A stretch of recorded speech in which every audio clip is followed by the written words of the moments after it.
அம்பாளை வந்து நம்ம முதல்ல வரவேற்கணும். ஓகே. அம்பாள் என்ன பண்ணுவா, ஒரு கலசங்கள்ல அவளை ஆவாகனம் பண்ணியும் கூட்டு வருவா. ம். எப்படி அது ஒவ்வொரு வீட்டு வழக்கம். சில பேர் முன்னாடி நாளே கூட்டு வருவா, சில பேர் காத்தால கூட்டு வருவா. ம். அவளை கூட்டு வந்து நம்ம அம்பாள் வந்து அதுக்கு முன்னாடி நம்ம என்ன பண்ணோம், ரெடி பண்ணிடணும். ஒரு ஆசாமி நம்ம இன்வைட் பண்றோம், இன்வைட் பண்றதுக்கு முன்னாடி அவளுக்கு சேர்னா உபகரணங்கள் ரெடியா இருக்கணுமே.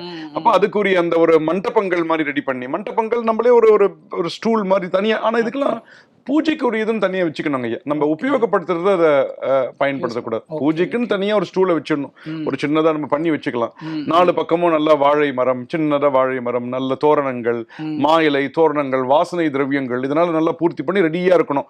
மனை போட்டு அதுக்கு மேல அரிசியோ நெல்லோ என்ன மரபோ அது போட்டு அந்த கலசத்தை கொண்டு வந்து, கலசத்துல அம்பாளே அம்மா லக்ஷ்மி வான்னு சொல்லி இன்வைட் பண்ணி அவளை ஆவாகனம் பண்ணி வரவேற்று நம்ம சுஸ்வாகத்தம் சொல்லி உள்ள கூட்டு போய் அவளை அங்க உட்கார வச்சு அதுக்கப்புறம் பூஜைகள் செய்யறது.